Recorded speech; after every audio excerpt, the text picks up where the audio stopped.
Exactly 3 years ago, I was in the Manchester Town Hall registering the birth of my daughter, my youngest daughter, Orla. Little did I know, or anyone know, I hope, that as I was there registering my little girl's birth, a demon was making his way from his safe house, strapped with explosive devices, intent on murdering other people's little girls and boys, and indeed several parents and staff of the Manchester Arena. 22 innocents were slaughtered exactly 3 years ago in the heinous attack on the Manchester Arena by a Manchester-born and raised and educated individual. I'm not going to say his name. I was less than a mile from the Manchester Arena when the explosion happened.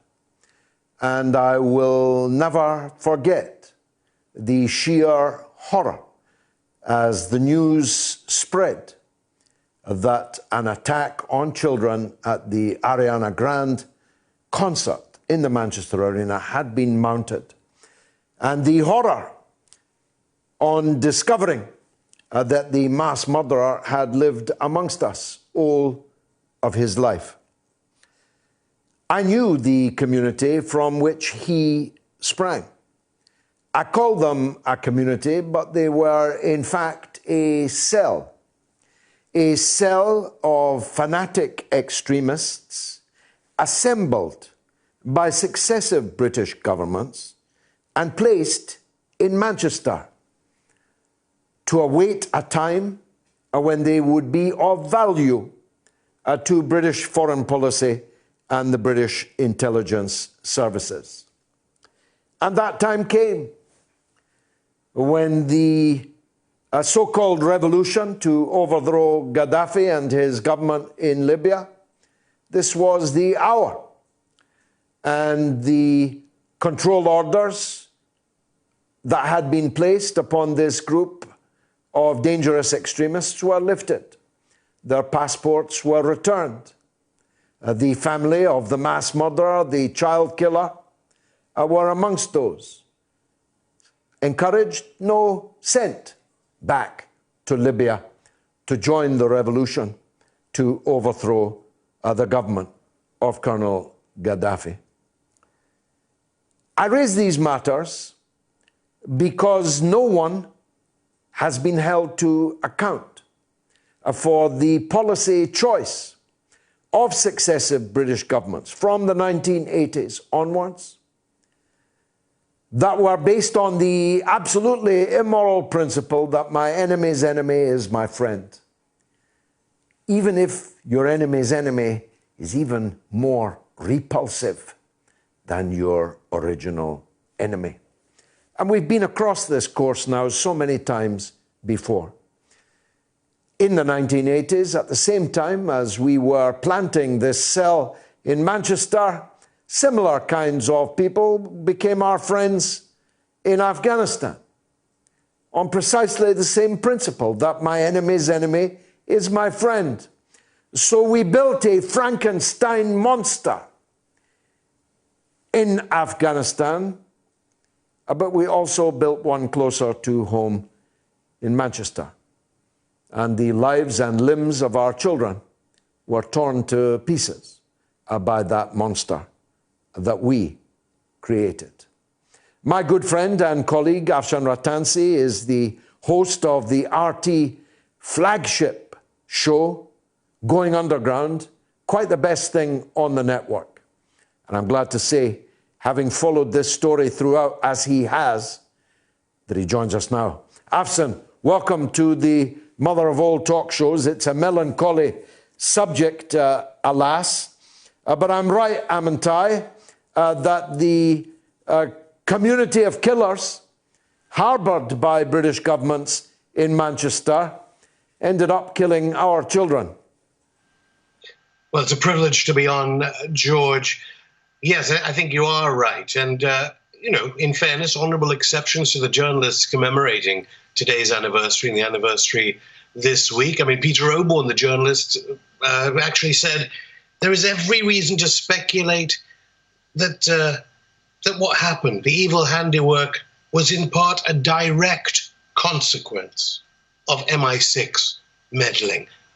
Now, that would come as a huge shock to any of the families who are bereaved, let alone the population at large. But the narrative that this is some lone bomber at the Manchester Arena is falling apart. And I should also say that during this time of coronavirus, lost amidst the lockdown warnings, etc., were the final release of court filings from the case of the only person to be convicted of the Manchester atrocity, the brother of the bomber. And in it, it says it was Boris Johnson who allegedly as Foreign Secretary, paid £9.2 million of British taxpayers' money as part of an aid package to get the person who would then be convicted, who was convicted in March of the atrocity. So what are these connections? And I think you've outlined a little of how the intelligence services facilitated travel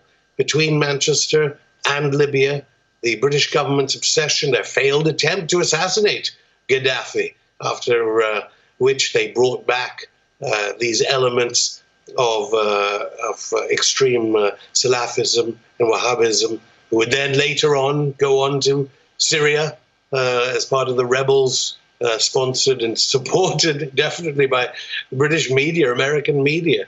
I mean, the hypocrisy with which the outrage is expressed is astonishing, given, as you intimated, we have so many previous examples of involvement, directly or indirectly, from the security services in atrocities. And no less than a figure than Steve Hilton, David Cameron's former senior foreign policy advisor. He said, he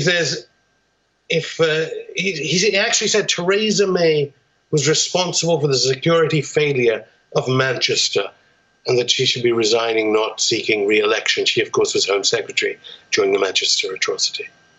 Their name was the Libyan Islamic Fighting Group. The clue was in the name, wasn't it?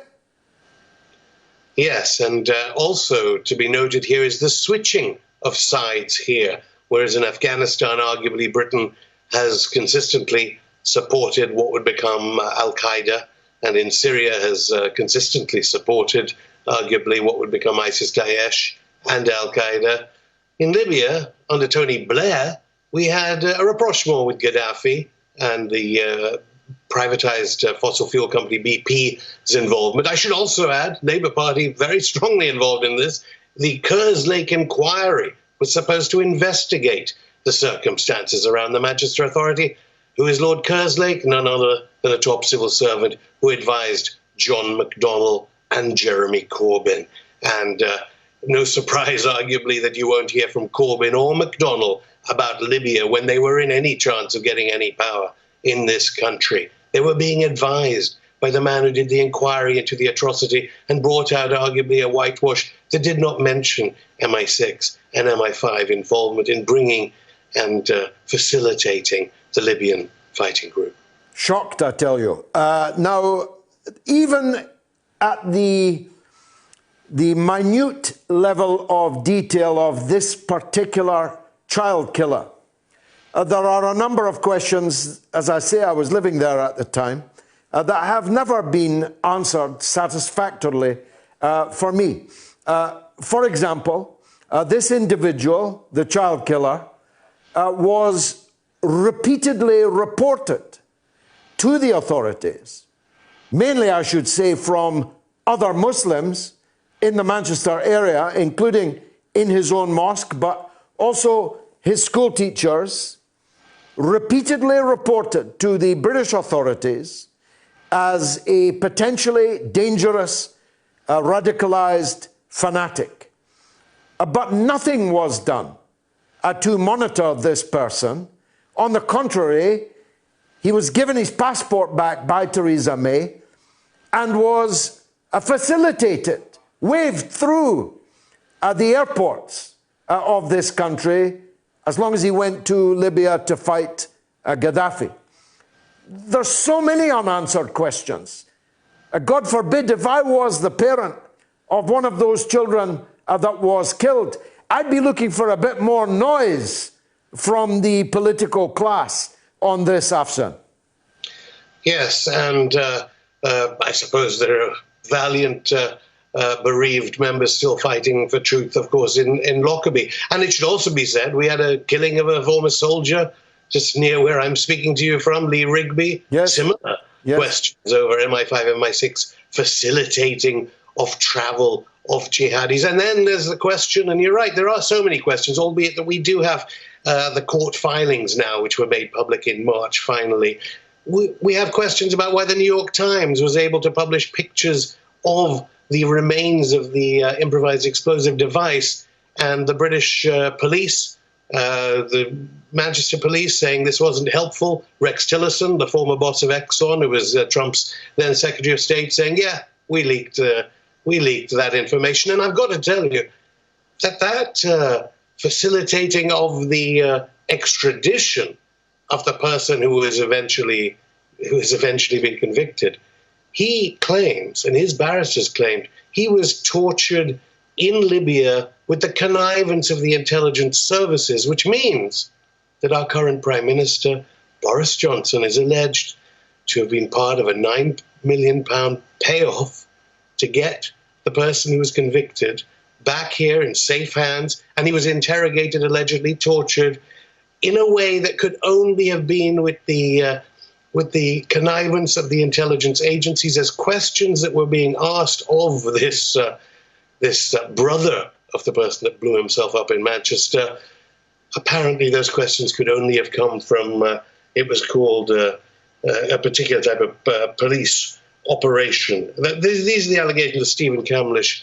As I say, only unsealed these allegations during the coronavirus pandemic, so perhaps lost. What was Boris Johnson's role in getting this guy convicted?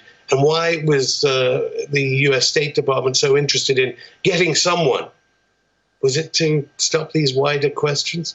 Was it the fact that they have other assets in Manchester? Well, staying on the micro level, the person who's been convicted in March was convicted as an accomplice. But he was not in the country when this bomb was assembled.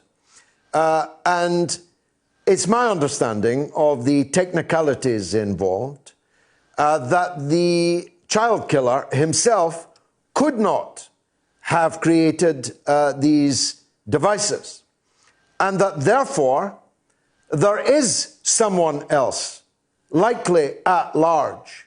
And yet there has never been any manhunt or any photo fits, any drawings, artists' impressions. It's as if, from my point of view, they wanted to cover this story with the conviction of the brother, the incineration of the mass murderer himself, end of story. Am I being too suspicious? Well, I know we're refraining from mentioning the name, but I'll mention the name of one person, the father, Ramadan Abedi. Because is it true? This is the question we would ask of the intelligence services, as we do on our TV programs. Of course, they never come back. Was he ever an asset of the British intelligence services, Ramadan Abedi? Because he's a British Libyan dual national who has disappeared.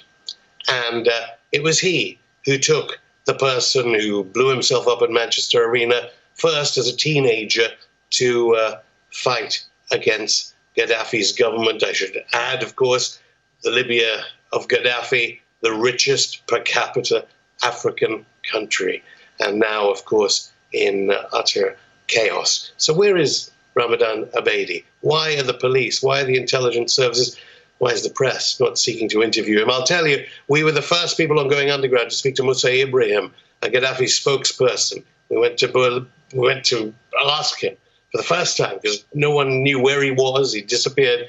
And he was, you can see our interview on YouTube, he was very clear about the British involvement in jihadi groups, in Salafist groups that were trying to overthrow Gaddafi. Lastly, and I'm grateful for your time, my friend, going to the macro. How do you account for this zigzag in British state policy towards Gaddafi? We were, as you alluded earlier, or you referred to earlier, we were in the 80s trying to murder Gaddafi, paying for terrorists to blow him up. But then under Tony Blair, Gaddafi became our new best friend. Our Prime Minister was kissing him, literally, in tents in the desert. British businesses were flooding there for contracts and so on. And yet, when the so-called Arab Spring broke out, it didn't take long to send the dogs of war from Manchester and elsewhere to tear Gaddafi to pieces. What happened, do you think, in that moment when our state policy towards Libya changed? In fairness to President Obama, he did try and stick with the Egyptian dictator, Hosni Mubarak, as long as he could, despite any old demonstrations in Cairo. Yeah, I think what Musa Ibrahim told me was that it's a lesson for governments that do not follow the Washington Consensus worldwide, what happened to Libya, and one that can be learned by President Assad in Syria, can be learned by the government in Iran, the government in Venezuela, even the government in China, let alone maybe the government in Moscow. You cannot compromise with the Washington Consensus. No compromises can be made with these NATO governments. That's what he was telling me, because that's what happened with Tony Blair, the fossil fuel, the company BP, that of course has such a terrible legacy as the Anglo-Iranian oil company, and BP.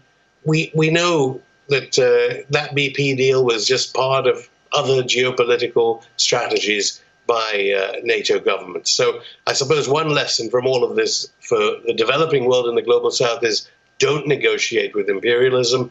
And the sad and terrible, tragic lesson for people here in Britain is the government must realize that the people will understand foreign policy can create atrocities here at home, which is accepted in every department in Whitehall, amongst all the officials in the Foreign Office.